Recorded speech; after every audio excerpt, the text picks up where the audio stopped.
प्रभु परमेश्वर के नाम की तारीफ होवे। एक बार फिर असी प्रभु के वचनों को सुनने जा रहे हैं। असी वेखांगे उत्पत्ति की किताब, उसका एक अध्याय, उसका एक वचन। उत्पत्ति 1:1। आदि विच परमेश्वर ने आकाश ते धरती नूं उत्पन्न कीता। आमीन। इस जगह असी वेख्या है, आदि विच परमेश्वर ने आकाश ते धरती नूं उत्पन्न कीता, यानी बनाया। सो परमेश्वर ने जब आकाश ते धरती बनाई, उस वक्त उस आकाश, उस धरती नूं जिसनूं परमेश्वर ने बनाया, स्वर्गदूतां नूं रखिया। सो प्रभु के वचन में असीं वेखांगे कुलसियां की पत्री, उसका एक अध्याय, उसका 16 वचन।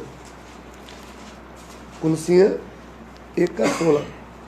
क्यों जो आकाश ते धरती उतलियां सारियां वस्तुआं उसे तो उत्पन्न होईयां, नाले दिसन वालियां नाले ना दिसन वालियां, की सिंहासन, की रियासतां, की हकूमतां, की इख्तियार, सब कुछ उसदे राहीं अते उसे दे लई उत्पन्न होया है। आमीन। प्रभु के वचन दे विचों असीं वेखदे हां कि सिंहासन और वेखण वालियां वस्तु और ना वेखण वालियां वस्तुआं। सो इत्थे असीं प्रभु के वचन को इस तरह वेखदे हां कि परमेश्वर ने जब आकाश धरती को बनाया, उस वक्त स्वर्गदूतां नूं बनाया। स्वर्गदूत बनाउंदे समय जो शैतान, जिसनूं असीं कहने हैं, शैतान नूं भी बनाया। इत्थे लिखिया वेखण वाली वस्तु अते ना वेखण वाली वस्तु। एक बार फिर पढ़ लीए कुलसियां 1:16। क्यों जो आकाश ते धरती उतलियां सारियां वस्तुआं, आकाश अते धरती उतलियां सारियां वस्तुआं उसे तो उत्पन्न होईयां, उसे तो परमेश्वर तो उत्पन्न होईयां, नाले दिसन वालियां नाले दिसन वालियां नाले ना दिसन वालियां, नाले ना दिसन वालियां, ना दिसन वालियां। यानी स्वर्गदूत जिहड़े वो सबरां नूं नहीं दिखते। और फिर शैतानी फोर्स जिहड़ी आ, शैतानी शक्तियां जिहड़ियां आ, वो भी की नहीं दिसदियां, सबरां नूं दिसदियां नहीं। दिसन वालियां, ना दिसन वालियां। हाँ जी। की सिंहासन, की सिंहासन, की रियासतां, की रियासतां, की हकूमतां, की हकूमतां, की इख्तियार, की अख्तियार, सब कुछ उसदे राहीं सबो कुछ उसदे राहीं अते उसे दे लई उत्पन्न होया है। उसदे लई उत्पन्न होया। ਜਦੋਂ ਅਸੀਂ ਹਕੂਮਤਾਂ ਦੇ ਬਾਰੇ ਜ਼ਿਕਰ ਕਰਦੇ ਹਾਂ ਤੇ ਇਫਸੀਆਂ ਦੀ ਪੱਤਰੀ ਉਸਦਾ 6 ਅਧਿਆਏ, ਉਸਦਾ 12 ਵਚਨ ਤੇ 13 ਵਚਨ ਪੜ੍ਹਦੇ ਸਮੇਂ ਸਾਨੂੰ ਪਤਾ ਲੱਗਦਾ ਹੈ क्यों जो साडी लड़ाई लहू अते मांस नाल नहीं, सगों हकूमतां, इख्तियारां अते इस अंधकार दे महाराजियां अते दुष्ट आत्मियां नाल हुंदी है, जो स्वर्गी थावां विच हन। आमीन। इस जगह ਤੇ ਵੀ ਅਸੀਂ ਪੜ੍ਹਦੇ ਹਾਂ ਕਿ ਜਦੋਂ ਪੌਲਸ ਪਵਿੱਤਰ ਆਤਮਾ ਦੁਆਰਾ ਲਿਖਦਾ ਹੈ ਕਿ ਸਾਡੀ ਲੜਾਈ ਲਹੂ ਤੇ ਮਾਸ ਨਾਲ ਨਹੀਂ, ਸਗੋਂ ਹਕੂਮਤਾਂ, ਅਖਤਿਆਰਾਂ, ਅੰਧਕਾਰ ਦੇ ਮਹਾਰਾਜਿਆਂ ਅਤੇ ਦੁਸ਼ਟ ਆਤਮਾ ਨਾਲ ਹੁੰਦੀ ਹੈ, ਜਿਹੜੀਆਂ ਸਵਰਗੀ ਥਾਵਾਂ ਵਿੱਚ। ਸੋ ਇੱਥੇ ਸਾਨੂੰ ਇਹ ਵਚਨ ਦੇ ਰਾਹੀਂ ਕਲੀਅਰ ਹੁੰਦਾ ਹੈ कि हकूमतां यानी शैतानी शक्तियां और शैतान की पूरी फोर्स नूं भी, तो फिर सानू दूतां दे बारे भी की हुंदा है, क्लीयर हुंदा है। क्योंकि पूरी बाइबल दे विच जदों असीं सृष्टि का विवरण वेखदे हां धरती दे उत्ते, उस वक्त सानू इन्हां चीज़ां दे बारे नहीं पता लगता। लेकिन इस जगह ते असीं वेखदे हां कि पहला आकाश, पहली धरती जब परमेश्वर ने बनाई, उस वक्त इस आत्मिक जगत नूं की कीता बनाया। सो बनाउंदे समय 3 टोलियां स्वर्गदूतां दियां या फिर मुख 3 प्रधान दूत जिहड़े आ उन्हां दा प्रभु दे वचन विच की आया जिक्र आया। सो असीं वेख लांगे।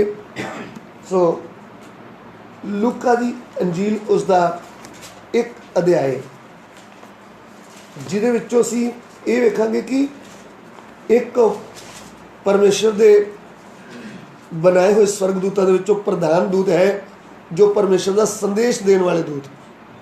उन्होंने प्रधान दूत है जिसका नाम है जबराइल दूत। लूका सुसमाचार एक अध्याय उसका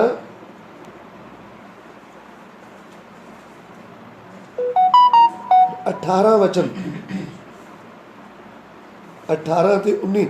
ਤਾਂ ਜ਼ਕਰੀਆ ਨੇ ਦੂਤ ਨੂੰ ਆਖਿਆ, ਮੈਂ ਕਿਵੇਂ ਮੰਨਾਂ ਕਿਉਂਕਿ ਮੈਂ ਬੁੱਢਾ ਹਾਂ ਅਤੇ ਮੇਰੀ ਪਤਨੀ ਵੱਡੀ ਉਮਰ ਦੀ ਹੋ ਗਈ ਹੈ।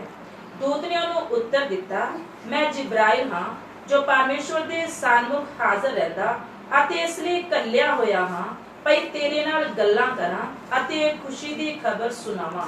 मैं जबराइल दूत हाँ जो परमेश्वर दे अगे खड़ा रहिंदा जो उसके सन्मुख खड़ा रहिंदा हाँ।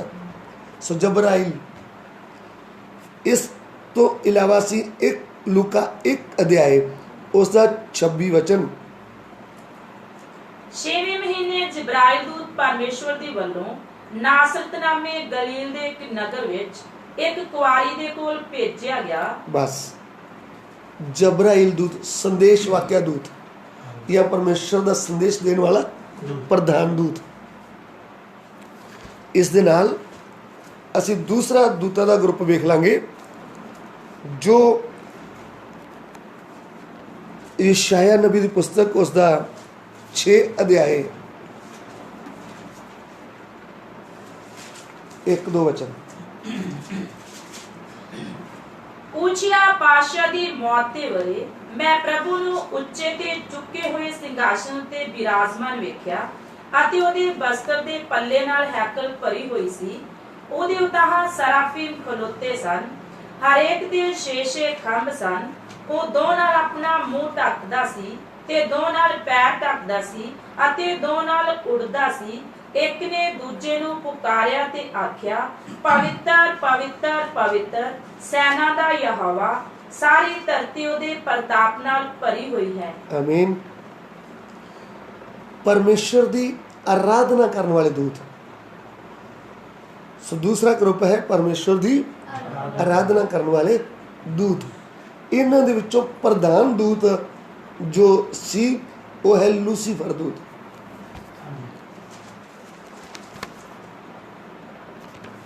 हिजकियेल उसका 28 अध्याय उसका 13 वचन।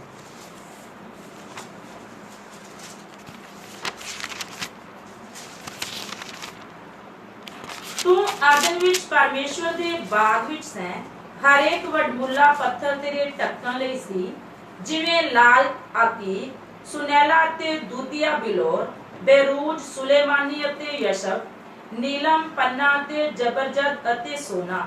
ਤੇਰੇ ਤਮੂਰੇ ਅਤੇ ਤੇਰੀਆਂ ਬੰਸਰੀਆਂ ਦੀ ਕਾਰਾਗਰੀ ਦੇ ਤੇਰੇ ਵਿੱਚ ਸੀ। ਤੇਰੇ ਉੱਪਰ ਦੇ ਦਿਹਾੜੇ ਤੋਂ ਉਹ ਤਿਆਰ ਕੀਤੀਆਂ ਗਈਆਂ।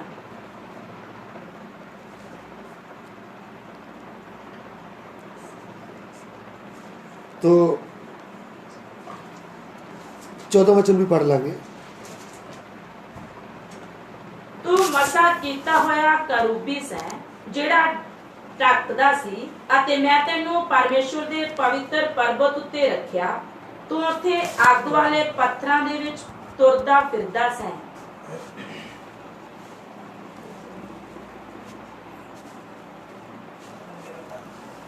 प्रभु दे पवित्र नाम की तारीफ होवे। इस दे नाल असीं एक वचन पढ़ लांगे यशाया नबी की पुस्तक उसका 14 अध्याय उसका 12 वचन। ਤੂੰ ਆਕਾਸ਼ ਤੋਂ ਕਿਵੇਂ ਡਿੱਗ ਪਿਆ, ਹੇ ਦਿਨ ਦੇ ਤਾਰੇ, ਫਜਰ ਦੇ ਪੁੱਤਰ, ਤੂੰ ਕਿਵੇਂ ਧਰਤੀ ਤੇ ਇੱਕ ਵੱਢਿਆ ਗਿਆ ਹੇ ਕੌਮਾਂ ਦੇ ਢਾਉਣ ਵਾਲੇ। ਤੈਂ ਆਪਣੇ ਦਿਲ ਵਿੱਚ ਆਖਿਆ ਭਈ ਮੈਂ ਆਕਾਸ਼ ਉੱਤੇ ਚੜ ਜਾਵਾਂਗਾ, ਪਰਮੇਸ਼ਵਰ ਦੇ ਤਾਰਿਆਂ ਤੋਂ ਉਤਾਹਾਂ। ਮੈਂ ਆਪਣਾ ਸਿੰਘਾਸਨ ਉੱਚਾ ਕਰਾਂਗਾ ਅਤੇ ਮੈਂ ਮੰਡਲੀ ਦੇ ਪਰਬਤ ਉੱਤੇ ਉੱਤਰ ਦੀਆਂ ਹੱਦਾਂ ਵਿੱਚ ਬੈਠਾਂਗਾ। ਜੀ ਮੈਂ ਬੱਦਲਾਂ ਦੀਆਂ ਉਚਾਈਆਂ ਤੇ ਚੜ ਜਾਵਾਂਗਾ, ਮੈਂ ਆਪ ਨੂੰ ਅਤ ਮਹਾਨ ਜਿਹਾ ਬਣਾਵਾਂਗਾ। ਪਰ ਤੂੰ ਪਤਾਲ ਤੇ ਸਗੋਂ ਟੋਏ ਦੀ ਡੂੰਘਾਈ ਤੇ ਹੇਠਾਂ ਲਾਇਆ ਜਾਵੇਗਾ। ਇਸ ਜਗ੍ਹਾ ਤੇ ਅਸੀਂ ਪ੍ਰਧਾਨ ਦੂਤ ਲੂਸੀਫਰ ਨੂੰ ਵੇਖਦੇ ਹਾਂ, ਜੋ ਪਰਮੇਸ਼ਵਰ ਦੀ ਆਰਾਧਨਾ ਕਰਨ ਵਾਲਾ ਦੂਤ ਔਰ ਪਰਮੇਸ਼ਵਰ ਦੇ ਲਈ ਸੰਗੀਤ ਕਰਕੇ ਉਹਦੀ ਆਰਾਧਨਾ ਕਰਨ ਵਾਲਾ। ਲੇਕਿਨ ਜਦ ਅਸੀਂ ਵੇਖਦੇ ਹਾਂ ਕਿ ਉਹਦੇ ਅੰਦਰ ਕਮਾਂਡ ਆਇਆ, ਉਹ ਉਸ ਪਰਮੇਸ਼ਵਰ ਦੇ ਉੱਚੇ ਸਥਾਨ ਤੋਂ ਡਿੱਗ ਪਿਆ, ਤੇ ਜਦੋਂ ਡਿੱਗਿਆ ਤੇ ਕੁਝ ਦੂਤਾਂ ਦੀ ਸੈਨਾ ਜਿਹੜੀ ਉਹਦੇ ਨਾਲ ਸਹਿਮਤੀ, ਉਹ ਵੀ ਕੀ ਕੀਤੀ ਗਈ, ਉਹ ਵੀ ਥੱਲੇ ਡਿੱਗੇ, ਉਹਦੇ ਗਰੁੱਪ ਦੇ ਦੂਤ। ਸੋ ਜਦ ਲੂਸੀਫਰ ਨੇ ਸ਼ੈਤਾਨ ਨੂੰ ਆਪਣੇ ਅੰਦਰ ਜਗ੍ਹਾ ਦਿੱਤੀ, ਉਸ ਦਿਨ ਤੋਂ ਫਿਰ ਲੂਸੀਫਰ ਤੇ ਉਹਦੇ ਨਾਲ ਦੇ ਦੂਤ ਜਿਹੜੇ ਆ ਉਹ ਸ਼ੈਤਾਨ ਦੇ ਨਾਲ ਕੀ ਹੋ ਗਏ, ਉਹਦੇ ਅਧੀਨ ਹੋ ਗਏ। ਸੋ ਤੀਸਰਾ ਗਰੁੱਪ ਜੋ ਹੈ ਦੂਤਾਂ ਦਾ, ਉਹ ਹੈ ਲੜਾਈ ਵਾਲੇ ਦੂਤ। ਪਰਮੇਸ਼ਰ ਦੀ ਜਿਹੜੀ ਫੋਰਸ, ਲੜਾਈ ਵਾਲੀ ਜਿਹੜੀ ਸੈਨਾ ਹੈ, ਸੋ ਉਹਨਾਂ ਦਾ ਪ੍ਰਧਾਨ ਦੂਤ ਜੋ ਹੈ ਉਹ ਹੈ ਮੀਕਾਇਲ।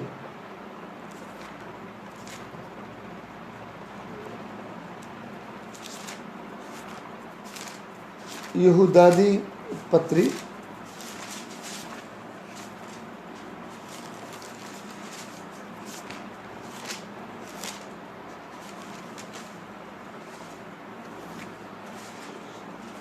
ਉਸ ਦਾ 1 ਅਧਿਆਇ ਉਸ ਦਾ 9 ਵਚਨ ਪੜਾਂਗੇ।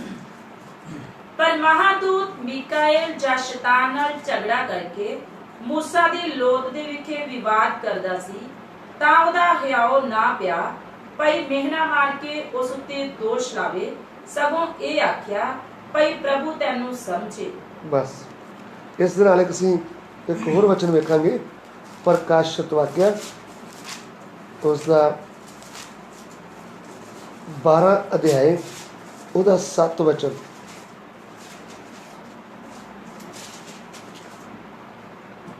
ਫਿਰ ਸਵਰਗ ਵਿੱਚ ਯੁੱਧ ਹੋਇਆ, ਮੀਕਾਏਲ ਅਤੇ ਦੇ ਦੂਤ ਅਜਗਰ ਨਾਲ ਲੜਨ ਨੂੰ ਨਿਕਲੇ ਅਤੇ ਅਜਗਰ ਲੜਿਆ, ਨਾਲੇ ਉਹਦੇ ਦੂਤ। ਇਸ ਜਗ੍ਹਾ ਤੇ ਸਾਨੂੰ ਪ੍ਰਭੂ ਦੇ ਵਚਨ ਚੋਂ ਇੱਕ ਪ੍ਰੂਫ ਮਿਲਦਾ ਹੈ, ਸਬੂਤ ਮਿਲਦਾ ਹੈ ਕਿ 3 ਦੂਤਾਂ ਦੇ ਬੜੇ ਗਰੁੱਪ, 3 ਪ੍ਰਧਾਨ ਦੂਤਾਂ ਦੇ ਨਾਮ ਸਾਨੂੰ ਮਿਲ ਗਏ। ਸੋ ਉਸ ਤੋਂ ਅੱਗੇ ਅਸੀਂ ਇਹ ਵੇਖਣਾ ਚਾਹੁੰਦੇ ਹਾਂ ਕਿ ਜੋ ਮੀਕਾਏਲ ਹੈ ਇਹ ਲੜਾਈ ਵਾਲਾ ਪ੍ਰਮੁੱਖ ਜਾਂ ਪ੍ਰਧਾਨ ਦੂਤ ਹੈ ਪਰਮੇਸ਼ਰ ਦਾ। ਸੋ ਸ਼ੈਤਾਨੀ ਫੋਰਸ ਨੂੰ ਠੱਲ ਪਾਉਣ ਦੇ ਲਈ ਜਾਂ ਫਿਰ ਸ਼ੈਤਾਨੀ ਫੋਰਸ ਨੂੰ ਮਾਰ ਕਟਾਈ ਕਰਨ ਦੇ ਲਈ ਕਿਹੜੀ ਸੈਨਾ ਹੈ? ਮੀਕਾਏਲ ਦੂਤ ਦੀ ਸੈਨਾ। ਤੋ ਅਸੀਂ ਜਦੋਂ ਵੇਖਦੇ ਹਾਂ ਕਿ ਲੂਸੀਫਰ ਸਵਰਗਦੂਤ ਜਦੋਂ ਪਰਮੇਸ਼ਰ ਦੀ ਆਰਾਧਨਾ ਕਰਦਾ ਹੈ ਤਾਂ ਆਨੰਦ, ਪਰਮੇਸ਼ਰ ਦੀ ਸਤੁਤੀ ਕਰਦੇ ਸਮੇਂ ਇਹਨੂੰ ਪ੍ਰਭੂ ਨੇ ਐਡਾ ਕਿ ਜ਼ਬਰਦਸਤ ਬਣਾਇਆ, ਇਹਦੇ ਵਿੱਚੋਂ ਮਿਊਜ਼ਿਕ ਨਿਕਲਦਾ ਹੈ। ਪ੍ਰਭੂ ਦੀ ਆਰਾਧਨਾ ਕਰਦੇ ਸਮੇਂ ਪਰਮੇਸ਼ਰ ਨੂੰ ਪ੍ਰਸੰਨ ਕਰਦਾ ਹੈ। ਲੇਕਿਨ ਜਦੋਂ ਇਹਨੇ ਪਰਮੇਸ਼ਰ ਦਾ ਵਿਰੋਧ ਕੀਤਾ, ਆਪਣੇ ਨਾਲ ਦੇ ਕੁਝ ਦੂਤਾਂ ਨਾਲ ਬਗਾਵਤ ਕੀਤੀ, ਤਾਂ ਪਰਮੇਸ਼ਰ ਨੇ ਇਹਨੂੰ ਜਦੋਂ ਥੱਲੇ ਸੁੱਟ ਦਿੱਤਾ ਤਾਂ ਇਹ ਸ਼ੈਤਾਨ ਦੇ ਵੱਸ 'ਚ ਆ ਗਿਆ। ਜਦੋਂ ਸ਼ੈਤਾਨ ਦੇ ਵੱਸ 'ਚ ਆਇਆ ਤਾਂ ਫਿਰ ਇਹ ਸ਼ੈਤਾਨੀ ਫੋਰਸ ਦੇ ਨਾਲ ਕੀ ਹੋ ਗਿਆ? ਪੂਰੀ ਤਰ੍ਹਾਂ ਸਹਿਮਤ। ਤੋ ਉਧਰ ਅਸੀਂ ਵੇਖਦੇ ਹਾਂ ਪਰਮੇਸ਼ਰ ਦਾ ਕ੍ਰੋਧ ਭੜਕਿਆ ਤੇ ਪਰਮੇਸ਼ਰ ਨੇ ਧਰਤੀ ਨੂੰ, ਪਹਿਲੀ ਧਰਤੀ ਨੂੰ ਪਾਣੀ 'ਚ ਕੀ ਕਰ ਦਿੱਤਾ? ਆਕਾਸ਼ ਨੂੰ ਤੇ ਧਰਤੀ ਨੂੰ ਪਾਣੀ ਵਿੱਚ ਡੁਬੋ ਦਿੱਤਾ। ਉਤਪਤੀ 1 ਦਾ 2 ਵਚਨ। ਧਰਤੀ ਬੇਡੋਲ ਤੇ ਸੁੰਨੀ ਸੀ ਅਤੇ ਡੁੰਗਿਆਈਆਂ ਉੱਤੇ ਹਨੇਰਾ ਸੀ ਅਤੇ ਪਰਮੇਸ਼ਵਰ ਦਾ ਆਤਮਾ ਪਾਣੀਆਂ ਦੇ ਉੱਤੇ ਸਿਉਂਦਾ ਸੀ। ਵੇਖੀਏ, ਧਰਤੀ ਬੇਡੋਲ ਅਤੇ ਸੁੰਨੀ ਹੋ ਗਈ, ਪਰਮੇਸ਼ਵਰ ਦਾ ਆਤਮਾ ਪਾਣੀਆਂ ਦੇ ਉੱਤੇ ਸਿਉਂਦਾ ਸੀ। ਕਿੰਨੀ ਦੇਰ ਤੱਕ ਧਰਤੀ ਪਾਣੀ ਦੇ ਵਿੱਚ ਡੁੱਬੀ ਰਹੀ? ਸੋ ਪਰਮੇਸ਼ਵਰ ਦਾ ਕ੍ਰੋਧ ਭੜਕਿਆ, ਉਸ ਧਰਤੀ ਨੂੰ ਡੁਬੋਇਆ। ਫਿਰ ਪਰਮੇਸ਼ਵਰ ਦਾ ਆਤਮਾ ਪਾਣੀ ਉੱਤੇ ਮੰਡਲਾਉਂਦਾ ਰਿਹਾ। ਫਿਰ ਜਦ ਪਰਮੇਸ਼ਵਰ ਦਾ ਗੁੱਸਾ ਠੰਡਾ ਹੋਇਆ, ਫਿਰ ਧਰਤੀ ਨੂੰ, ਆਕਾਸ਼ ਨੂੰ ਬਣਾ ਕੇ ਦੁਬਾਰਾ ਸੈੱਟ ਕਰਕੇ ਫਿਰ ਮਨੁੱਖ ਦੀ ਰਚਨਾ ਕੀਤੀ। ਸੋ ਪਰਮੇਸ਼ਰ ਇੱਕ ਫੈਸਲਾ ਲਿਆ, ਮਨੁੱਖ ਦੇ ਦੁਆਰਾ ਮੇਰੀ ਮਹਿਮਾ ਹੋਊਗੀ, ਮਨੁੱਖ ਮੇਰੀ ਮਹਿਮਾ ਔਰ ਮੇਰੀ ਸਤੁਤੀ ਕਰੂਗਾ। ਨਹੀਂ,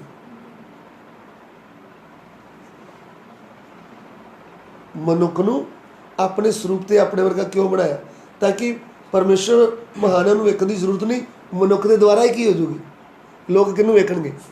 ਪਰਮੇਸ਼ਰ ਨੂੰ ਵੇਖਣਗੇ, ਪਰਮੇਸ਼ਰ ਵਾਲੇ ਗੁਣਾਂ ਨੂੰ ਵੇਖਣਗੇ, ਪਰਮੇਸ਼ਰ ਵਰਗੇ ਜੀਵਨ ਨੂੰ ਕਿਹਦੇ ਦੁਆਰਾ?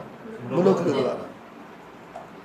ਲੇਕਿਨ ਜਦ ਜੋ ਲੂਸੀਫਰ ਨੂੰ ਆਪਣੇ ਵੱਸ 'ਚ ਲਿਆ ਸ਼ੈਤਾਨ ਨੇ, ਫਿਰ ਆਦਮ ਹਵਾ ਨੂੰ ਵੀ ਲੈ ਲਿਆ। ਉਸ ਸਮੇਂ ਵੀ ਪਰਮੇਸ਼ਰ ਦਾ ਮਨ ਕੀ ਹੋਇਆ? ਦੁਖੀ। ਸਮਝਣ ਵਾਲੀ ਭਾਸ਼ਾ 'ਚ, ਇੱਕ ਵਿਅਕਤੀ ਨੂੰ ਜਿਸ ਕੰਮ ਲਈ ਬਣਾਇਆ ਉਸ ਕੰਮ ਨੂੰ ਨਾ ਕਰੇ ਤਾਂ ਫਿਰ ਕੀ ਹੁੰਦਾ ਹੈ? ਆਦਮ ਹਵਾ ਨੇ ਸ਼ੈਤਾਨ ਦੀ ਗੱਲ ਮੰਨ ਕੇ ਪਰਮੇਸ਼ਰ ਦੇ ਪਿਆਰ ਨੂੰ ਕੀ ਕਰਤਾ? ਠੁਕਰਾ ਦਿੱਤਾ ਔਰ ਆਪਣੀ ਮਰਜ਼ੀ ਨਾਲ ਚੱਲਣ ਦਾ ਕੀ ਲੈ ਲਿਆ? ਫੈਸਲਾ। ਸੋ ਅੱਗੇ ਜਾ ਕੇ ਅਸੀਂ ਵੇਖਦੇ ਹਾਂ ਕਿ ਪਰਮੇਸ਼ਰ ਆਦਮ ਦੇ ਬਾਅਦ ਜਦ ਇੱਕ ਵਿਵੇਕ ਦਾ ਯੁੱਗ ਸ਼ੁਰੂ ਹੁੰਦਾ ਹੈ, ਆਦਮ ਤੋਂ ਪਹਿਲਾਂ ਨਿਸ਼ਕਲੰਕ ਯੁੱਗ, ਯਾਨੀ ਪਾਪ ਨਹੀਂ। ਜਦੋਂ ਆਦਮ ਨੇ ਪਾਪ ਕਰ ਦਿੱਤਾ, ਫਿਰ ਕਿਹੜਾ ਵਿਵੇਕ ਸ਼ੁਰੂ ਹੋਇਆ? ਯੁੱਗ ਵਿਵੇਕ ਦਾ ਯੁੱਗ। ਹੁਣ ਵਿਵੇਕ ਅੰਦਰ ਹੈ, ਵਿਵੇਕ ਦੇ ਦੁਆਰਾ ਜੋ ਵੀ ਪਰਮੇਸ਼ਰ ਨੂੰ ਪਿਆਰ ਕਰੂਗਾ, ਭੈ ਮੰਨੂਗਾ, ਉਹ ਚੱਲੂਗਾ।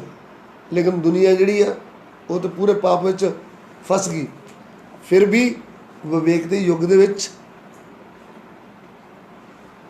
ਹਨੋਕ ਜਿਹੜਾ ਹੈ, ਹਨੋਕ ਪਰਮੇਸ਼ਰ ਦੇ ਨਾਲ ਚੱਲਦਾ ਰਿਹਾ। ਅੱਗੇ ਜਾ ਕੇ ਵੇਖਾਂਗੇ ਤਾਂ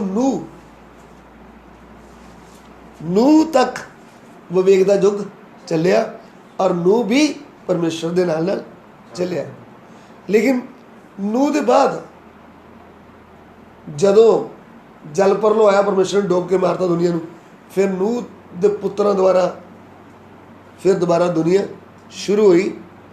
ਲੇਕਿਨ ਫਿਰ ਆ ਗਿਆ ਮਨੁੱਖ ਦੇ ਰਾਜ ਦਾ ਯੁੱਗ। ਤਾਂ ਮਨੁੱਖ ਦੇ ਰਾਜ ਦਾ ਯੁੱਗ ਜਿਹੜਾ ਆ ਉਹ ਅਬਰਾਹਮ ਤੱਕ ਚੱਲਿਆ। ਅਬਰਾਹਮ ਨੂੰ ਫਿਰ ਪਰਮੇਸ਼ਰ ਨੇ ਵਾਅਦਾ ਦਿੱਤਾ, ਫਿਰ ਵਾਅਦੇ ਦਾ ਯੁੱਗ ਕੀ ਹੋਇਆ? ਸ਼ੁਰੂ ਹੋਇਆ। ਸੋ ਵਾਅਦੇ ਦਾ ਯੁੱਗ ਜਿਹੜਾ ਆ ਉਹ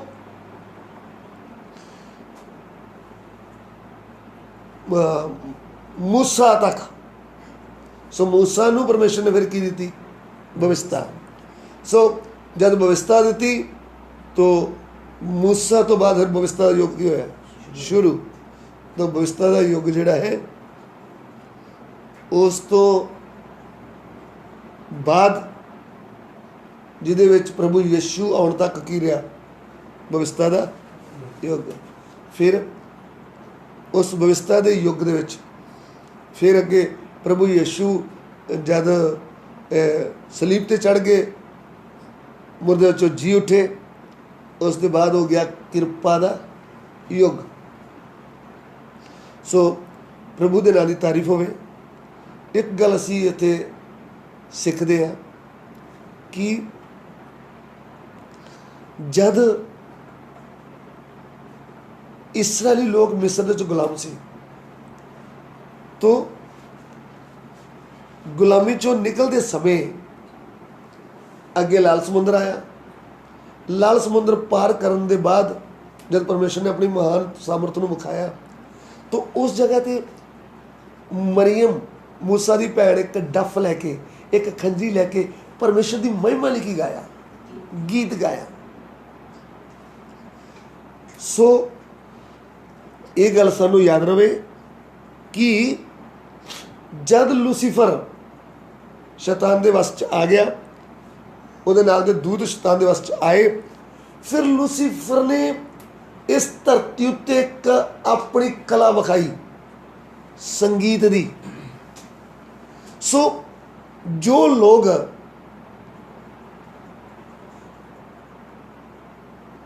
फिल्मी गीतां नाल खिंचे जा सकते हैं उन्होंने फिल्मी गीतां च वसाता, जो पंजाबी गीतां च मन रखते उन्होंने पंजाबी गीतां च वसाता, अलग अलग साजा वजा के इस धरती ते लोगों को की कर दिता, अपने चपेट विच अपने वस विच ले लिया। इसलिए अज वेखांगे तो शैतानी संगीत ने लोगों को की कर दिता, अपने कब्जे विच ले लिया। सो परमेश्वर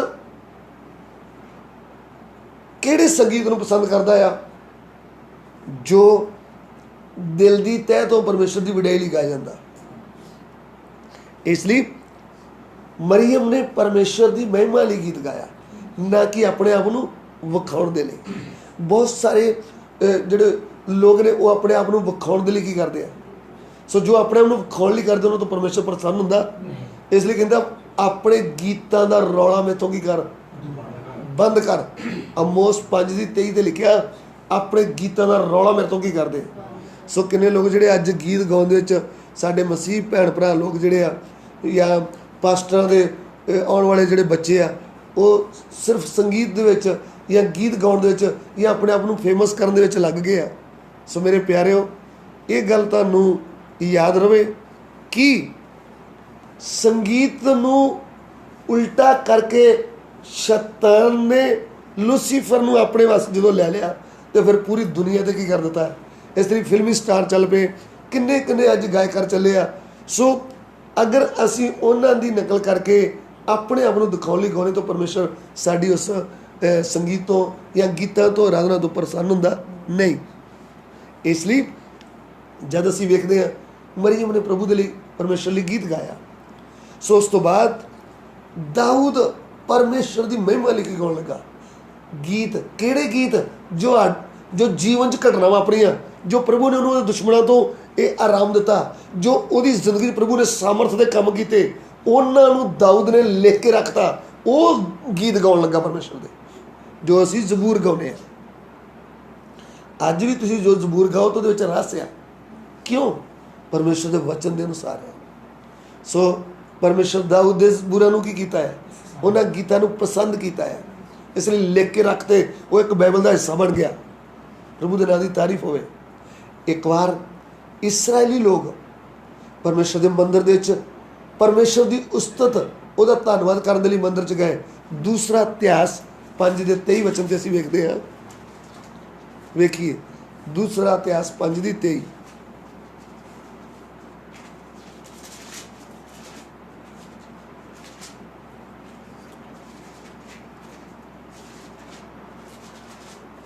दूसरा इतिहास 5:13 माफ करना 5:13।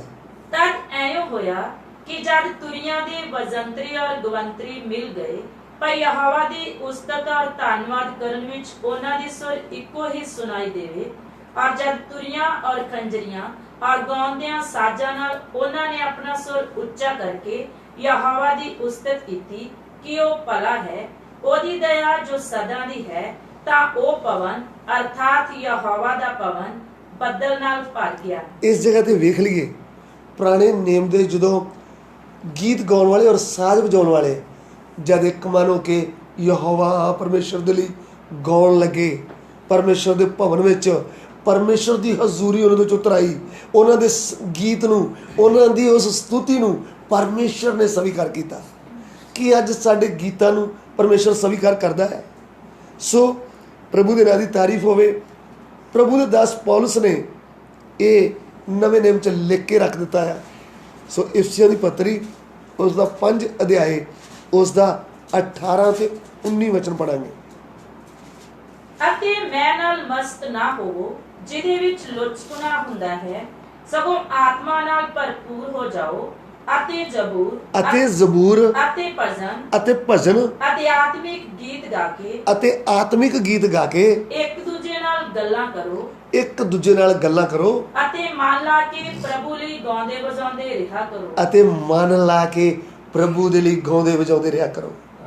ਜਦ ਮਨ ਲਾ ਕੇ ਇਸਰਾਈਲ ਦੀ ਤਰ੍ਹਾਂ ਨਵੇਂ ਨੇਮ ਦੇ ਵਿਸ਼ਵਾਸੀ ਭਾਈ ਭੈਣ ਆਤਮਾ ਨਾਲ ਭਰਪੂਰ ਹੋ ਕੇ ਸਿਰਫ ਪਰਮੇਸ਼ਰ ਦੀ ਮਹਿਮਾ ਲਈ ਗਾਉਣਗੇ, ਸਿਰਫ ਪਰਮੇਸ਼ਰ ਦੀ ਮਹਿਮਾ ਲਈ ਸਾਜ਼ ਵਜਾਉਣਗੇ, ਨਾ ਕਿ ਲੋਕ ਮੈਨੂੰ ਵੇਖਣ, ਤਦ ਪਰਮੇਸ਼ਰ ਦੀ ਹਜ਼ੂਰੀ ਸਾਡੇ ਵਿੱਚੋਂ ਉਤਰ ਆਏਗੀ। ਤਾਂ ਸਾਡੀ ਉਸ ਆਰਾਧਨਾ ਨੂੰ, ਤਾਂ ਸਾਡੇ ਉਹਨਾਂ ਗੀਤਾਂ ਨੂੰ ਕੌਣ ਕਬੂਲ ਕਰੂਗਾ? ਯਹੋਵਾ ਪਰਮੇਸ਼ਰ। ਸੋ ਇਸ ਲਈ ਅੱਜ ਅਸੀਂ ਇਸ ਗੱਲ ਤੇ ਵਿਚਾਰ ਕਰਨਾ ਹੈ ਕਿ ਜਦ ਅਸੀਂ ਗਾਉਂਦੇ ਹਾਂ ਆਪਣੀ ਮਹਿਮਾ ਲਈ ਨਹੀਂ ਗਾਉਂਦੇ। ਸਾਨੂੰ ਮਹਿਮਾ ਆਪਣੀ ਲੈਣ ਦਾ, ਵਡਿਆਈ ਲੈਣ ਦੇ ਅਸੀਂ ਯੋਗ ਨਹੀਂ ਹੈ। ਅਸੀਂ ਉਸ ਜਿੰਦੇ ਖੁਦਾ ਨੂੰ, ਉਸ ਪਰਮੇਸ਼ਰ ਨੂੰ ਹੀ ਵਡਿਆਈ ਦਈਏ ਔਰ ਉਸ ਦੀ ਮਹਿਮਾ ਲਈ ਗਾਈਏ, ਨਾ ਕਿ ਆਪਣੇ ਲਈ ਗਾਈਏ। ਸੋ ਮੇਰੇ ਪਿਆਰੇ ਭੈਣ ਭਾਈ, ਲੂਸੀਫਰ ਨੂੰ ਜਿਉਂ ਥੱਲੇ ਸੁੱਟਿਆ ਗਿਆ, ਉਸ ਦਿਨ ਤੋਂ ਦੂਤਾਂ ਦੇ ਸੰਗੀਤ ਤੇ ਪਰਮੇਸ਼ਰ ਪ੍ਰਸੰਨ ਨਹੀਂ ਹੁੰਦਾ, ਬਲਕਿ ਮਨੁੱਖ ਦੇ ਉੱਤੇ, ਜਿਸ ਮਨੁੱਖ ਨੂੰ ਉਹਨੇ ਆਪਣੇ ਸਰੂਪ ਤੇ ਬਣਾਇਆ, ਜਿਸ ਮਨੁੱਖ ਨੂੰ ਆਪਣੇ ਖੂਨ ਦੇ ਕੇ ਮੁੱਲ ਲੈ ਲਿਆ, ਜਿਸ ਮਨੁੱਖ ਨੂੰ ਆਪਣੇ ਖੂਨ ਦੇ ਨਾਲ ਧੋ ਦਿੱਤਾ, ਜਿਹਦੇ ਉੱਤੇ ਪਵਿੱਤਰ ਆਤਮਾ ਦੀ ਮੋਹਰ ਲਾਈ, ਜਦ ਇੱਕ ਵਿਸ਼ਵਾਸੀ ਭਾਈ ਭੈਣ, ਜਦ ਇੱਕ ਦਾਸ ਦਿਲ ਦੀ ਤਹਿ ਤੋਂ ਪ੍ਰਭੂ ਦੇ ਲਈ ਗਾਉਂਦਾ ਆ, ਤਦ ਪਰਮੇਸ਼ਰ ਨੂੰ ਉਹ ਸੰਗੀਤ, ਉਹ ਗੀਤ ਜਿਹੜੇ ਆ, ਉਹ ਆਤਮਿਕ ਗੀਤ ਪ੍ਰਭੂ ਨੂੰ ਕੀ ਹੁੰਦੇ ਆ? ਉਹ ਪਸੰਦ ਆਉਂਦੇ ਆ। ਇਸ ਲਈ ਜਦ ਅਲੀਸ਼ਾ ਕਿਸੇ ਗੀਤ ਗਾਉਣ ਵਾਲੇ ਨੂੰ ਸੱਦਦਾ ਸੀ, ਉਹ ਜਦੋਂ ਯਹੋਵਾ ਦੀ ਉਸਤਤ ਦਾ ਗੀਤ ਗਾਉਂਦਾ ਸੀ, ਅਲੀਸ਼ਾ ਦੇ ਉੱਤੇ ਪਰਮੇਸ਼ਰ ਦਾ ਆਤਮਾ ਜ਼ੋਰ ਦੇ ਨਾਲ ਆਉਂਦਾ ਸੀ। ਪ੍ਰਭੂ ਦੇ ਨਾਂ ਦੀ ਤਾਰੀਫ ਹੋਵੇ। ਜਦ ਦਾਊਦ ਸਾਜ਼ ਵਜਾ ਕੇ ਸ਼ਾਉਲ ਦੇ ਸਾਹਮਣੇ ਯਹੋਵਾ ਲਈ ਗਾਉਂਦਾ ਸੀ, ਸ਼ਾਉਲ ਦੇ ਉੱਤੋਂ ਦੁਸ਼ਟ ਆਤਮਾ ਜਿਹੜਾ ਉਹਨੂੰ ਤੰਗ ਕਰਦਾ ਸੀ, ਉਹ ਪਿੱਛੇ ਹਟ ਜਾਂਦਾ ਸੀ, ਸ਼ਾਉਲ ਨੂੰ ਸ਼ਾਂਤੀ ਮਿਲ ਜਾਂਦੀ। ਸੋ ਅੱਜ ਸਾਡਾ ਗੀਤ ਗਾਉਣਾ ਆਪਣੀ ਮਹਿਮਾ ਲਈ ਨਾ ਹੋਵੇ, ਬਲਕਿ ਪਰਮੇਸ਼ਰ ਦੀ ਵਡਿਆਈ ਦੇ ਲਈ ਗਾਉਣਾ ਹੋਵੇ। ਆਈਏ ਸਿਰ ਝੁਕਾਈਏ, ਪ੍ਰਾਰਥਨਾ ਕਰੀਏ। ਪ੍ਰਭੂ, ਇਸ ਵਚਨ ਲਈ ਤੇਰਾ ਧੰਨਵਾਦ। ਤੇਰਾ ਵਚਨ ਸਾਡੇ ਦਿਲਾਂ 'ਚ ਗਹਿਰਾਈ ਨਾਲ ਕੰਮ ਕਰੇ। ਪ੍ਰਭੂ, ਤੇਰੇ ਵਚਨ ਨੂੰ ਸਮਝ ਕੇ ਅਸੀਂ ਤੇਰੇ ਸਾਹਮਣੇ ਨਮਰ ਬਣਦੇ ਹੋਏ ਤੇਰੀ ਮਹਿਮਾ, ਤੇਰੀ ਵਡਿਆਈ ਕਰ ਸਕੀਏ। ਪਿਤਾ, ਬੇਨਤੀ ਨੂੰ ਸੁਣ ਲਓ, ਯਿਸੂ ਮਸੀਹ ਦੇ ਪਾਕ ਨਾਮ ਦੇ 'ਚ ਮੰਗਦੇ ਹਾਂ। ਆਮੀਨ, ਆਮੀਨ।